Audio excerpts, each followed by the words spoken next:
EP 3เรียนภาษาจีนขั้นพื้นฐาน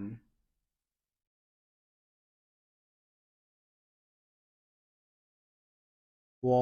想去我想去ข้อยอยากไป我会检查一切我会检查一切ข้อยกวดก่อนเด้อ我是学生我是学生ข้อยเป็นนักเรียน我今晚有空我今晚有空ตอนแลงข้อยว่าง我是最小的我是最小的ข้อยน้อยก่อนหมู่再加上再加上อยู่ถนน这是认真的吗这是认真的吗เทื่อนี้แท้บ่这需要时间这需要时间มันต้องใช้เวลา是这样吗是这样吗แม่นแนวนั้นบ่听起来不错听起来不错ฟังแล้วเป็นตาอยู่值得一看值得一看คุ้มค่าอยู่请让我知道请让我知道บอกมาเบิ่ง让我看看让我看看ให้เบิ่งแหน่ดู让我猜一切让我猜一切ให้ข้อยลองเดาบ่让我放松一些让我放松一些ให้ข้อยพักแป๊บ让我们面对现实让我们面对现实มาพ้อหน้ากันดีบ่让我们开始吧让我们开始吧เริ่มกันเลยปะ我们现在开始吧我们现在开始吧เริ่มกันตอนนี้เลย我们在哪里见面我们在哪里见面พวกเฮาสิพ้อกันอยู่ไส我们来看看我们来看看พวกเฮาลองเบิ่งบ่请原谅我请原谅我ยกโทษให้ข้อยเด้อ请回来请回来กลับมาซา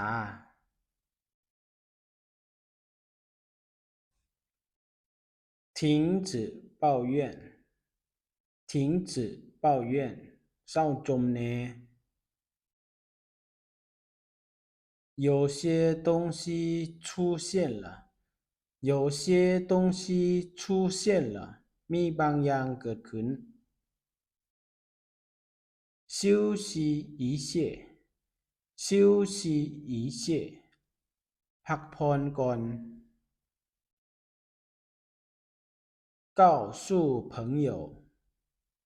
告诉朋友บอกหมู่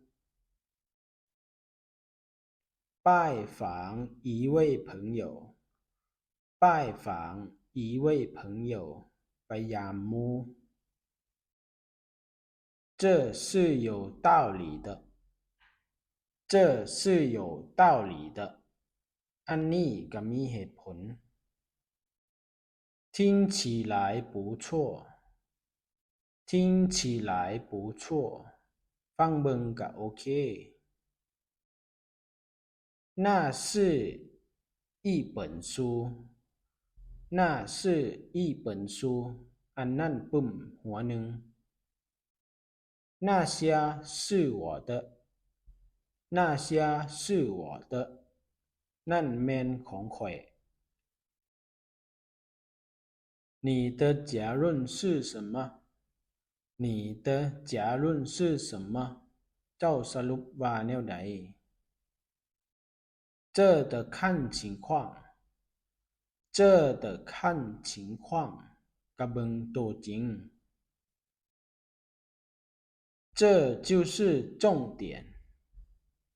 这就是重点นั่นคือประเด็น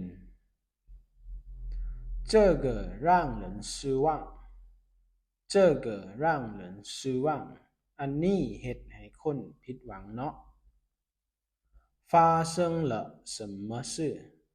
发生了什么事เกิดหยังขึ้น我的名字是 Nicky 我的名字是 Nicky ข้อยชื่อ Nicky 很高兴认识你很高兴认识你ยินดีที่ได้รู้จัก